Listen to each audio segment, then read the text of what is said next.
Previously on 12,000 Bombs, we talked to one of the leading scientists studying nuclear winter and how climate change in the aftermath of a nuclear war could lead to mass famine and a global humanitarian crisis contributing to the death of billions of people. Researchers can predict how black carbon pumped into the Earth's atmosphere following a nuclear conflict affects agriculture. But they don't know for sure because it's never happened.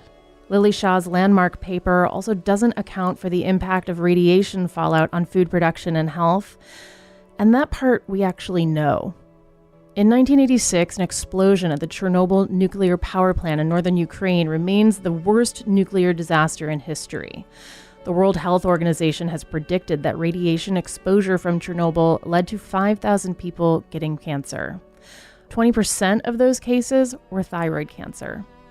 The United States is the only country to have ever used nuclear weapons in war. In 1945, the military detonated 2 atom bombs over Japan, one in Hiroshima and one in Nagasaki. They knew radiation exposure could produce detrimental health outcomes. They knew because they tested the bombs on American soil. Our government came here, they invaded our lands and our lives. They knowingly and willingly damaged us, and they have walked away for 79 years. You know, we are the collateral damage of our government's pursuit of nuclear superiority.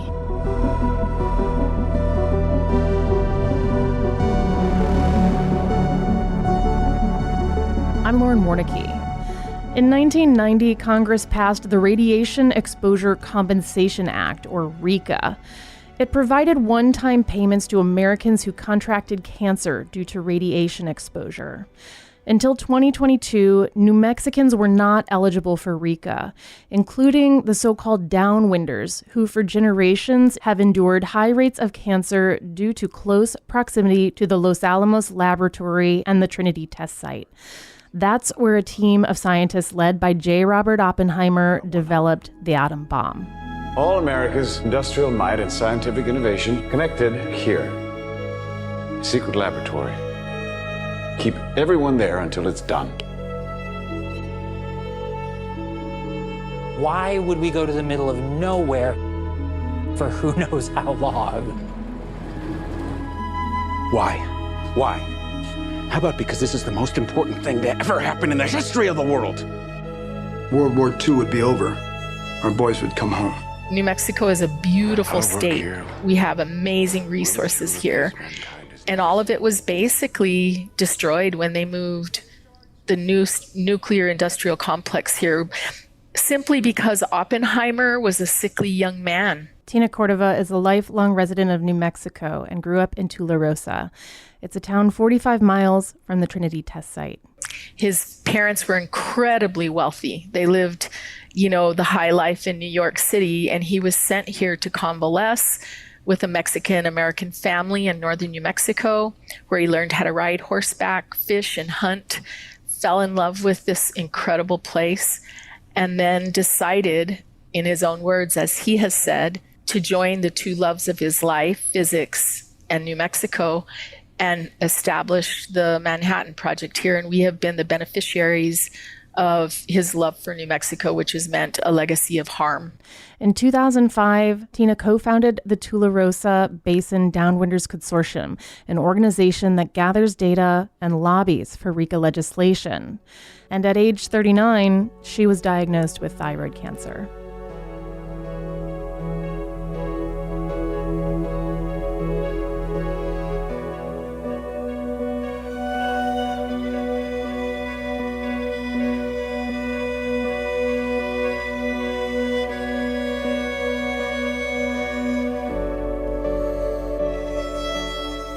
President Joe Biden unilaterally extended RECA in 2022. He added downwinders at that time and voiced his support for New Mexicans. This spring, the Senate passed an expanded RECA bill in a rare bipartisan vote, granting $100,000 payments to downwinders and others who worked in conjunction with the Manhattan Project, such as in uranium and plutonium processing plants in Tennessee and Missouri. One of those plants was near St. Louis, which reports significantly higher cancer risks than other cities its size. Republican Senator Josh Hawley of Missouri has been a vocal proponent of RECA. I am again on this floor this afternoon because it is again apparent that Congress will fail to pass the Radiation Exposure Compensation Act. Congress will again fail to compensate those Americans who have been exposed by their own government to nuclear radiation, to nuclear testing, to nuclear waste. But in order to become law, RECA has to pass both chambers of Congress. Despite broad support from representatives, Speaker of the House Mike Johnson has refused to bring it up for a vote. Why is Congress failing to act again? Well, because the House doesn't want to vote on it. The House doesn't want to vote on the radiation bill as part of the FAA. The House doesn't want to vote on the radiation bill as part of anything. The House just doesn't want to vote at all. The only problem with that, Mr. President, is there's only 1 month remaining before this vital program, this commitment that this nation has made to the working people of this nation, to the veterans of this nation who have served this country, before this commitment runs out, before it goes dark, before people exposed to nuclear waste by their own government get nothing. We have 1 month to go, and the House has not acted.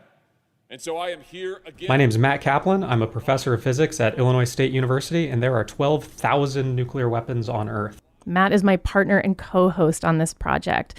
A companion lecture series on the campus of Illinois State University invites students to engage on nuclear policy as an election issue.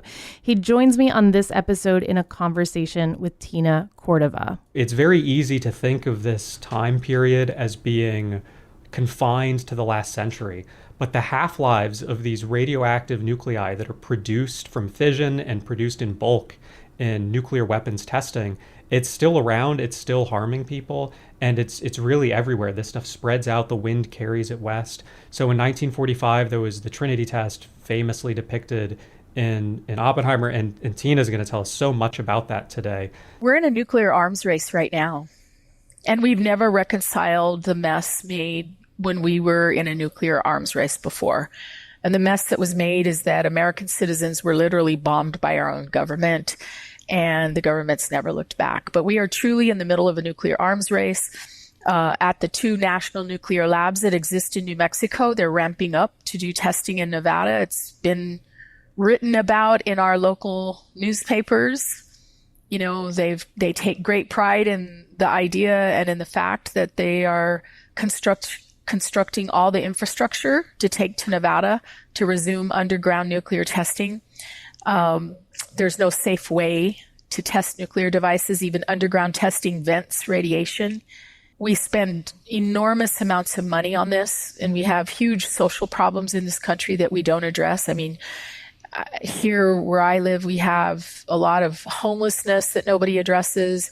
We have inadequate health care, rising medical costs for everybody. I mean, I could just go on and on. Education issues with education, et cetera. The other thing I think is important to know is that we have legacy waste. It's never been dealt with. We had a study just released in New Mexico. A scientist from a professor emeritus from Northern Arizona University came to New Mexico in the summer of 2023 and took soil, water, and plant samples, and has now reported that the highest levels of plutonium that he's ever recorded any place, including Chernobyl, was found in these public spaces around Los Alamos labs. These canyons eventually feed the Rio Grande watershed. Again, we've never dealt with the legacy waste. We have uranium mines, 1,000 abandoned uranium mines and mill sites across the Navajo Nation, Laguna and Acoma Pueblo in New Mexico and Arizona. Superfund sites that have never been addressed, and we're raising children adjacent to them. So people need to understand the history to be able to take a look at what we do in the future around these issues. I guess one question I have is whether or not American voters have agency over that, if the decisions that they make as voters can affect whether or not this testing goes on, or whether or not we have a nuclear arsenal or build it. What power do we have as citizens to speak out against what's happened already and what may happen in the future? Well, we certainly have agency in our ability as American citizens to vote, right? But there's a lot of money involved in this. And I always tell people, these huge defense contractors that manage our national nuclear labs have billions of dollars at stake. And they're not going to roll over and say, yeah, sure, no problem. Let's just stop doing all of this. You know, our national nuclear labs could retool to actually address issues around a variety of things that are existential threats to the Earth. Climate change being at the top of that list.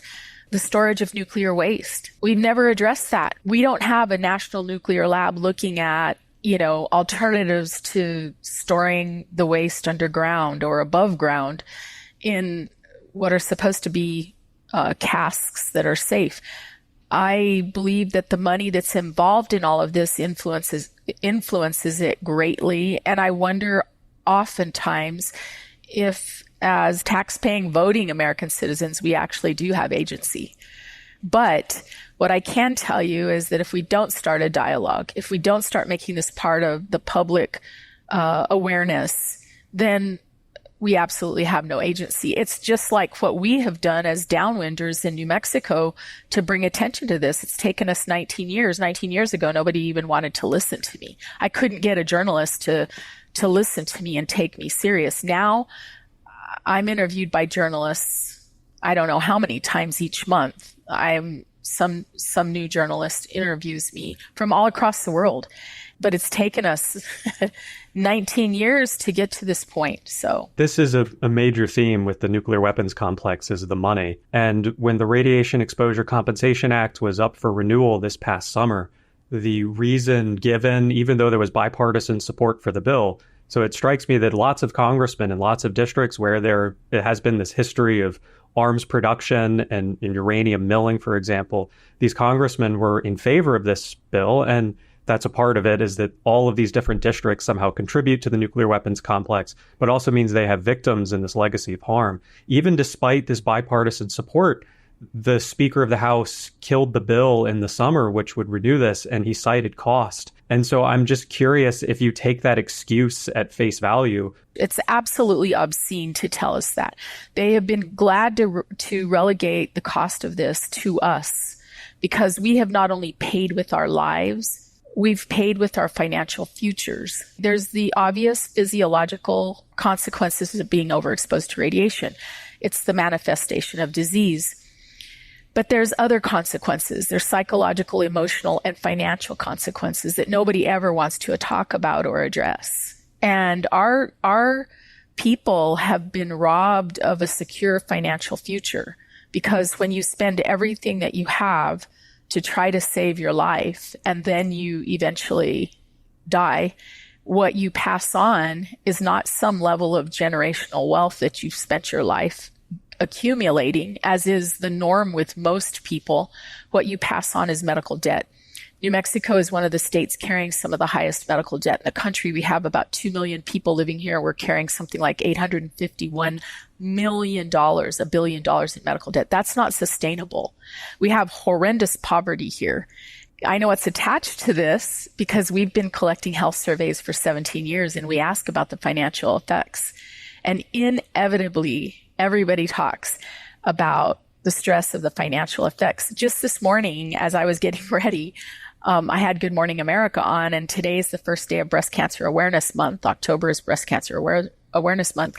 And they were talking about the toxicity associated with not having what you need to take care of yourself. I can't tell you how many times I've heard somebody say, I didn't have the money, or their family will tell me we didn't have the money and my mom simply went home to die.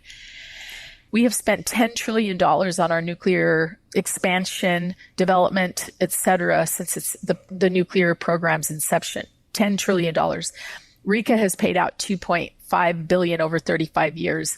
We are not those people who are uneducated, unsophisticated, and unable to stand up for ourselves any longer. They counted on that in 1945. But we know what we know. And every time somebody tells me it's going to cost too much, I tell them that's baloney. It's such a scary number. I didn't know this $2 billion figure, but that's 0.02% with some quick math. That's, you can't even see that on a pie chart. And they treat deaths like it's the cost of doing business, but not I'm not really adding anything here. I'm just sort of aghast at the scope and scale. They went into the Manhattan Project knowing that there would be consequences. I think I saw somewhere in my preparations that Oppenheimer himself said we need to have a radius of 150 miles from the test site to, prevent immediate radioactive fallout effects. And your town is 45 miles from the test site. And the site was chosen for its security and seclusion, but there are people everywhere. And so by selecting this particular site, it was putting a target on poor and indigenous New Mexicans who, to your point, didn't maybe have the tools to stand up for themselves at the time, nor were asked permission. So I wonder if that kind of willful deniability and abdication of responsibility, even to the point that, the first 30 years of this legislation did not include the downwinders. Is that embarrassment? Is it shame? Is it ignorance? To what do you ultimately attribute those series of decisions that have so negatively impacted you and your family? Well, first of all, I would call it criminal, because we live in a country whose basis is law and order. And we should all be able to expect everyone to live up to a level of law and order, right? We couldn't go out there and recklessly, irreparably harm other people, and then when we're held to account for it, say it's going to cost too much. And I don't want to put my resources towards that. So she basically last week in DC told a staffer, and I thought this was so brilliant. She said, so you're telling me that if we stood outside around the stairs and I pushed you down the stairs and you got harmed, and then when they arrest me, I say, well, yeah, I did that, but I shouldn't have to pay for the damages because it's going to cost too much. Things just don't work that way. If we could actually file claims in criminal court, civil court, we would be able to claim millions of dollars in damages instead of begging for $100,000, right? Our government came here, they invaded our lands and our lives, they knowingly and willingly damaged us, and they have walked away for 79 years. We are the collateral damage of our government's pursuit of nuclear superiority.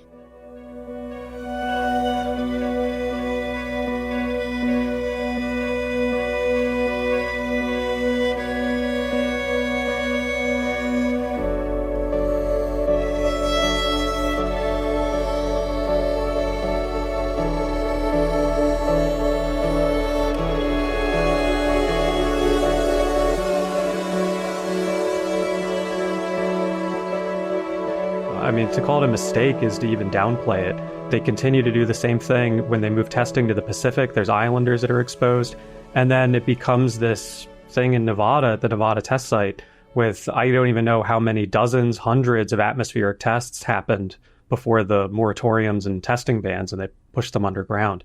It's horrifying that this just went on as long as it did. They made some of the Pacific Islands uninhabitable. And then they took those people and relocated them to the United States and gave them choices as to where they could go. Those choices were based on what these people were capable of producing. So as an example, because we produce a lot of poultry products in Arkansas, they said, oh, well, you guys are good at raising poultry. Why don't we take some of you to Arkansas? So they relocated these people to Arkansas. While we did not have that experience, everything changed for us, and we had no say in any of it. And I remember one day that I was standing outside the Trinity site with my sign that says, I got cancer living downwind of Trinity, and a guy drove up and rolled down the window on his car, and he said, are you just stupid? Why didn't you move away? But he didn't stay long enough for me to tell him. The only safe day was July 15th, 1945, and we didn't know. And I have people still today say, well, are you safe? Don't you think you should move away? And there's a saying in Spanish, and it's ya pa que, which means why now? What for now? What good would it do now? We were place-based people. And I always tell everybody, adjacent to the Trinity test site, interfacing with the Trinity test site, is White Sands National Monument, the largest deposit of gypsum any place in the world. It's beautiful. It's my backyard. It's beautiful.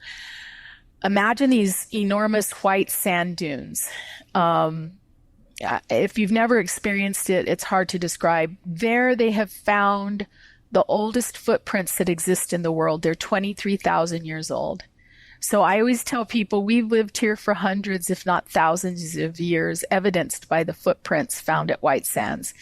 And to tell us, why don't you just move away? We are rooted in our place. We know what our place is.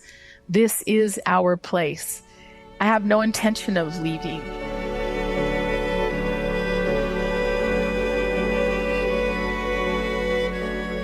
When you talk to lawmakers and you confront them with this, what do they say to justify it? You know, I think there's a lot of talk about how, well, if we don't have nuclear weapons, then how are we going to defend ourselves? And in order to know that we are using nuclear weapons in a way that's going to be effective, we have to test them. We have to test them somewhere. I know I'm being really, really crass, but, you know, I suspect there's a lot of coping mechanisms that go into lawmakers' responses to you when you confront them with this, because it strikes me that this is 79 years later, but we probably have maybe 790 more years or, you know, generations and generations to go before this particular single event has healed itself in the land and in the people and like self-corrected. So I just wonder what you hear from folks who are making these decisions and how it makes you feel. Their singular answer to us all the time is, well, we realize people were harmed and we understand that, but we can't continue to just spend money like there's no tomorrow. We've got to somehow rein in our spending. And so, you know, my answer to them on that is always the same thing. Really? You want to count pennies now after spending trillions of dollars on this? Now you want to count pennies? They have no solutions. They just continue to point to the idea that it's going to cost too much. Speaker Johnson has made it abundantly clear that this has not been a priority for him or for House Republican leadership. I certainly hope that there are some productive conversations over the next few weeks. Congressman Gabe Vasquez says there's a way to help both New Mexicans and people in other states. So this is one of the most patriotic things that Republicans can do, is not only pass a RICA extension, but also an expansion. You tell us the number that you want in order to pass this thing, but pass this thing. Let's not delay any longer. The Senate has done what the Senate can do. Politicians should understand that they have a responsibility to represent the people that elected them. And sometimes hard decisions have to be made. And I know this isn't, for me, this is low-hanging fruit. And I wish they would view it that way. And there'll come a day when they can no longer run away from this responsibility and they will be forced to reconcile with us. Polls are open, early voting has started. I'm curious if you have a perception on what another Trump administration might mean for trying to get RICA passed again, or what a Harris administration might be like and whether Congress might be more friendly. We were told that they will likely not reconvene until after the election and possibly not until after Thanksgiving. I have complete confidence that if Kamala Harris wins and becomes our next president, that she will support RICA the same way that President Biden did. As much outreach and lobbying as we've done to the Republican Party, we have no assurances. We have no support ever shown by President Trump when he was in office, and obviously no support from the Republican leadership. If we had support from the Republican leadership, we wouldn't be having this conversation right now. They know this is the will of the people.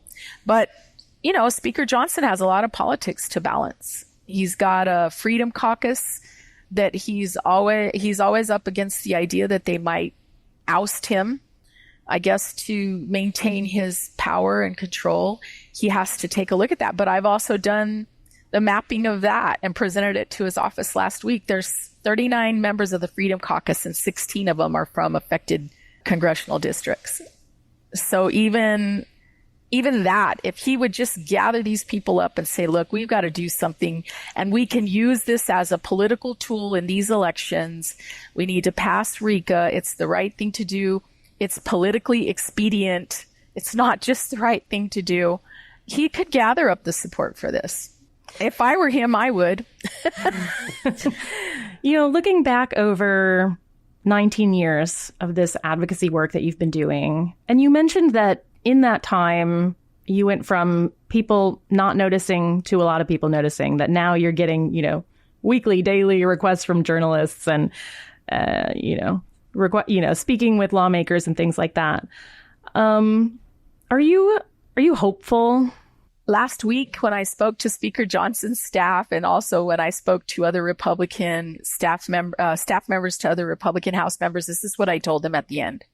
I said, you all need to understand something, and you may want to communicate this to your boss. We have nothing to lose and everything to gain. When you bury enough of your loved ones, you realize that you have nothing to lose. When I was diagnosed with cancer at the age of 39, I remember somebody telling me, you must be devastated. I said, no, I'm not devastated. But if they told me today that my son had cancer, I'd be devastated. That would devastate me. I now have a niece that's 24 years old, and she was diagnosed with thyroid cancer at the age of 23 last year. She wants nothing more than to be a regular college student who has an opportunity to finish her final year of college without interruption. She's had to have multiple surgeries because she's had complications. We don't ask if we're going to get cancer. We ask when it's going to be our turn.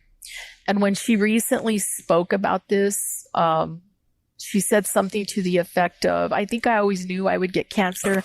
I just didn't think it would be this early. That's the legacy and the reality that we live with.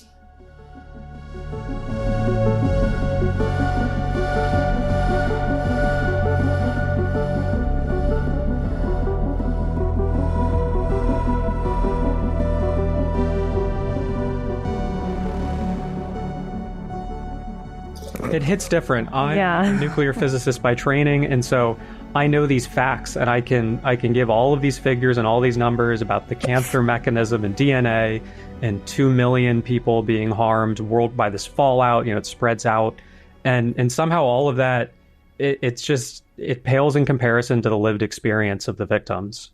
We're up against a lot of different forces, and in New Mexico, we're really up against this very large nuclear industry. I mean, I sat in on a Zoom recently where they had a presentation, DOE had a presentation in conjunction with NNSA, I think, and the lab managers about the plutonium pit production that's going to start here. And they're expecting between the two labs in New Mexico that the budget's going to blossom to $10 billion a year. $10 billion. That's greater than our state budget. So that doesn't cost too much. That obviously doesn't cost too much. The fact is we spend about $50 billion annually just maintaining the nuclear arsenal that we have. $50 billion, which is the price tag to pass RICA in its current format. This is very personal. I mentioned 5 years or 5 generations of cancer in my family. My family's not unique. I mean, everybody around me has the same history. We've documented so many families like this. And just as an example, my dad died from cancer. He had 3 different cancers in the span of 8 years. The first one being oral cancer. He got cancer at the base of his tongue. My dad didn't smoke, rarely drank alcohol, never would put chewing tobacco in his mouth, and had no viruses. And when he got the first round of that, I remember asking the doctor, how does this happen? He doesn't have risk factors. And they told me, clearly it doesn't really happen. And then he got prostate cancer.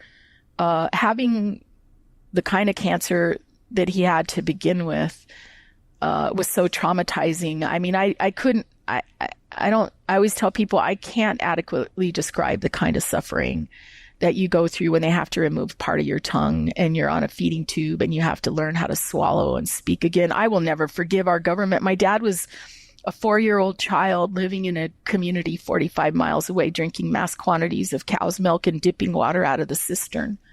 My dad talked to me one time about how during the time of year when it gets dry here, they would lower him into the cistern, and it was plastered on the inside with basically a type of sealant. And he said that he would dip out the sludge at the bottom of the cistern, and they would carry it out. And I've heard that story told by other people that don't even know my father, that they were lowered into the cisterns to do that. Plutonium has a half-life of 24,000 years. I know if we opened up some of those old cisterns, they would still have plutonium. But that was my dad's risk factor. 8 years after the first tongue cancer, he got another lesion on the forward part of his tongue. It was not metastatic. They were able to tell on a cellular level, and he had already received all the radiation he could receive. And so they put him on some really, really significant chemotherapy, and it reduced him to nothing. My dad was this amazing, strong, capable.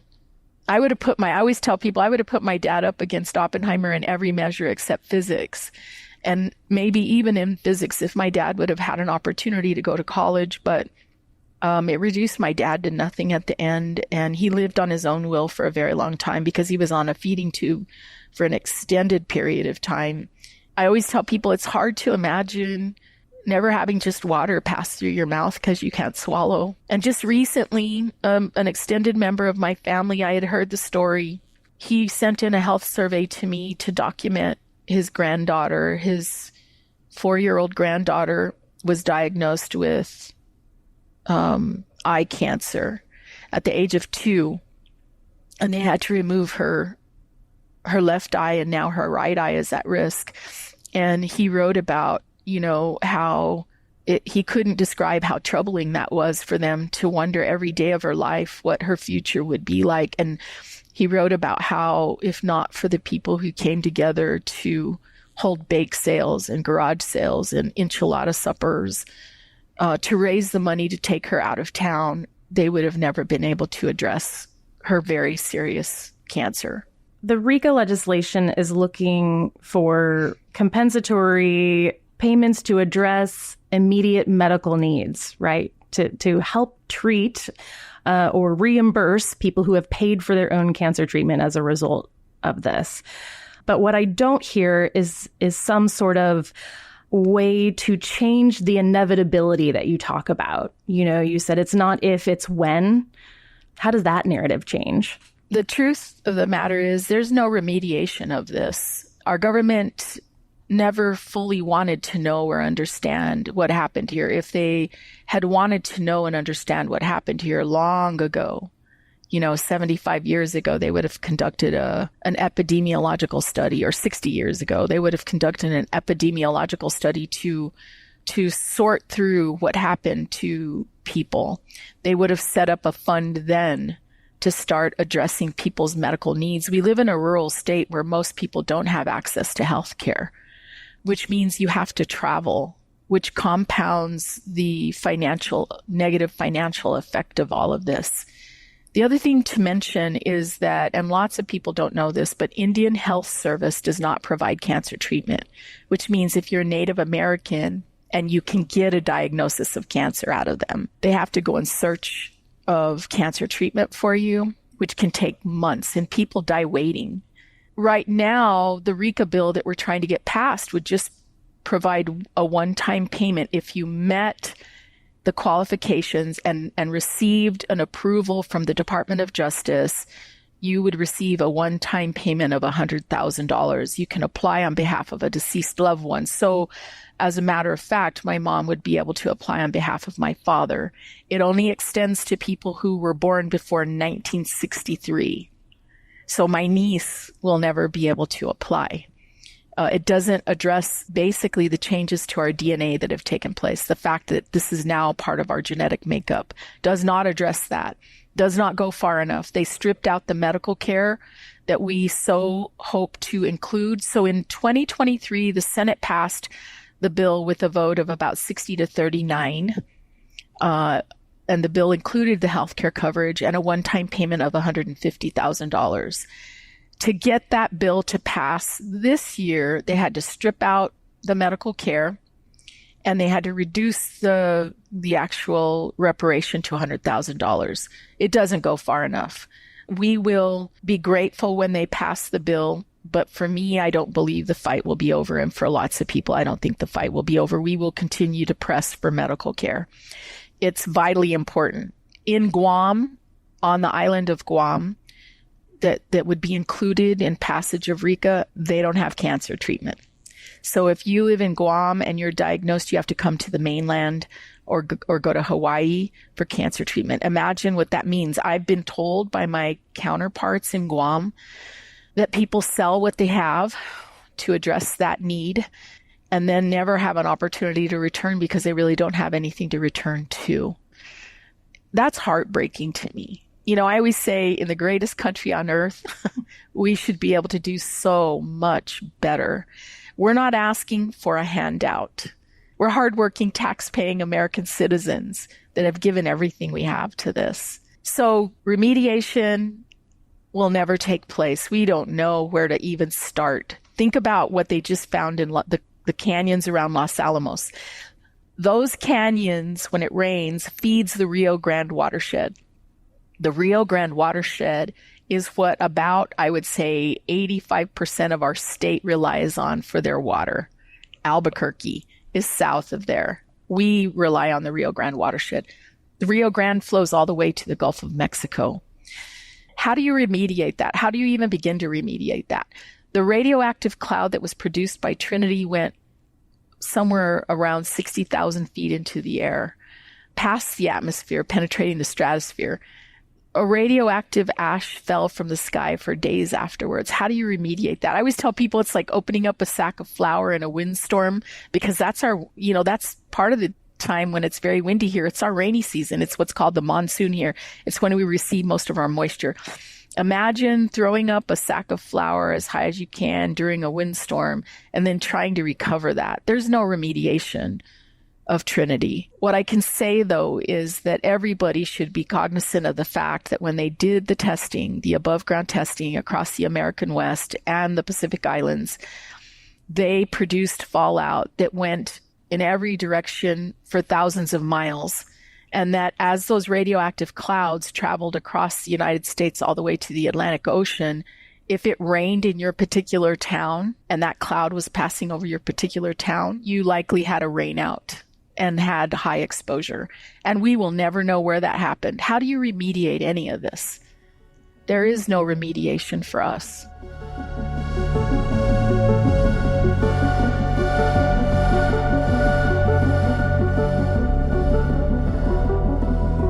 "12,000 Bombs" is a partnership between WGLT and Matt Caplan. The 12,000 Bombs speaker series is presented with support from Illinois State University's Office of Research and Graduate Studies. I'm Lauren Warnecke. Production and operating support come from Rosalie Truback and Ryan Denham, and a very special thank you to Tina Cordova for being our guest today. WGLT is Bloomington Normal's public media, part of the NPR network.